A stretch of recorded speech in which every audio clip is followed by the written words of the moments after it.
très peu de temps, on va aborder rapidement l'actualité au Togo avec cette discrète présidence à vie qu'on observe depuis quelques jours dans ce pays. Donc le Togo est entré cette semaine dans la 5e République. Un régime parlementaire est désormais en place, un an après l'adoption d'une nouvelle constitution.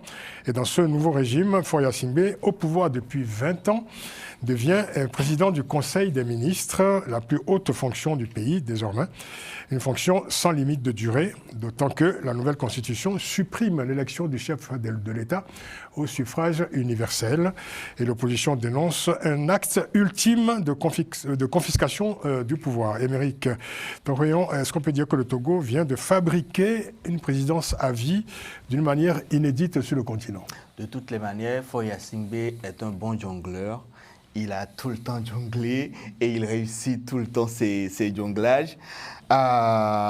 Il a introduit un nouveau régime, le régime parlementaire au sein de l'Afrique francophone. Tout le monde aujourd'hui s'extasie devant le fait accompli. Tout porte à croire que c'est une présidence à vie qui est installée. Et au vu au sud de d'autant qu'il n'y a plus d'élection suffrage universel. Donc. Ben, bien sûr.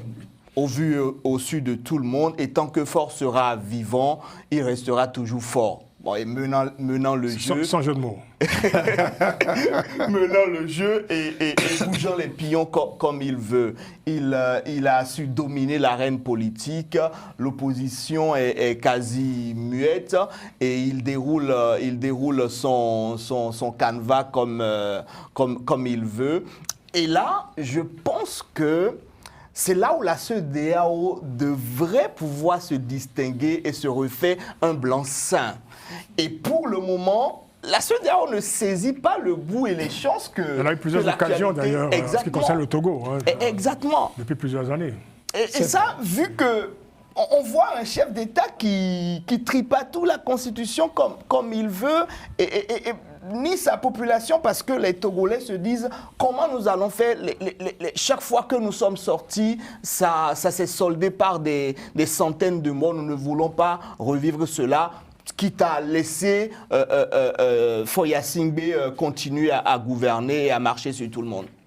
Rapidement, Alfred, on va faire le tour rapidement. Il nous reste très peu de temps. D'accord. Non, mais je dirais que Faure et Sozimna Singbe est grand seigneur.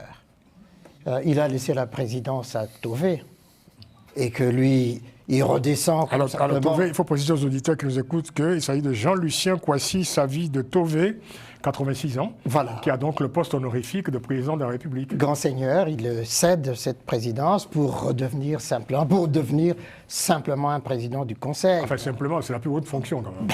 Écoutez, voilà, hein, quand on joue aux échecs, c'est ce qui arrive. Et puis la CEDEAO... Avec un système désormais verrouillé. Exactement, malheureusement, la CEDEAO lui a confié un certain nombre de missions et donc... Alors, plus d'élections, suffrage universel, et donc plus d'alternance à l'horizon, jusqu'à nouvel ordre. Oui, c'est à la limite une dévolution monarchique du pouvoir qui se dessine, parce que c'est un recul par rapport à l'ancienne constitution. On retourne pratiquement à la 4e République française avec le président du Conseil du gouvernement qui est en avant. Oui, avec les limites de la comparaison. Et l'actuel président, je dirais comme dans le roman, c'est le vieil homme et la médaille, n'est-ce pas? Et donc, il est là que pour ça. Et j'espère que ce poste de président du Conseil sera le premier poste qu'il occupera et le dernier qu'il occupera pour l'intérêt du Togo et de la sous-région. En tout cas, l'opposition dénonce cette opération et dit ne pas reconnaître cette 5e République. Jean-Paul Auro, pour conclure. Moi,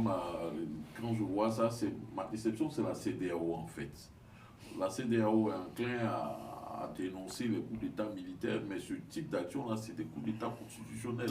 Moi, je suis convaincu que le coup d'État constitutionnel existe. C'est ce que Faure Singbe a fait. Et puis bon, il n'y a personne pour lui dire, pour faire une petite recommandation, un communiqué au sein de cette organisation sous-régionale qui va elle-même en train de créer les gemmes de sa propre... Et même Trump l'a adopté. Hein.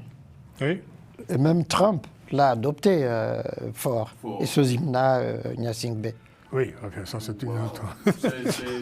Tant qu'on n'a pas une organisation assez forte pour mettre un terme à ce type de choses, Demain, il peut y avoir un autre fort quelque part, je ne sais pas, au Ghana, en Côte d'Ivoire, peut-être pas au Ghana, en Côte d'Ivoire, je ne sais pas, au Mali, au Burkina, et puis on va assister à ce type de dérive autocratique. Merci en tout cas à vous, hein. Merci d'être venu. Alfred Changolokoro, Ben Yayassi, Émeric Torion, merci beaucoup. Jusqu'à la prochaine, hein, évidemment. Exactement. Vous êtes Jean-Paul Auro, vous êtes également ici comme chez vous. Hein. Merci. Et puis bon, on va faire un clin d'œil à l'intelligent d'Abidjan, dont vous êtes le digne correspondant, n'est-ce pas? Merci beaucoup. Ben Yayassi, je vous ai salué. D'accord. Francis, oui. J'ai oublié. Oui. Rapidement. Dans cette émission, j'ai un jeune étudiant ivoirien qui m'a aidé une fois dans un centre commercial ici à Paris et il a apprécié mes interventions sur ton plateau. Donc je me vais faire une petite dédicace à Conan Marius. Voilà qui est fait. Et voilà, on est un auditeur de plus. Merci beaucoup. L'émission a été réalisée par Moustapha Kanté. Merci à lui. Rendez-vous la semaine prochaine pour une nouvelle édition de Panel Hebdo. D'ici là, prenez grand soin de vous. À très vite.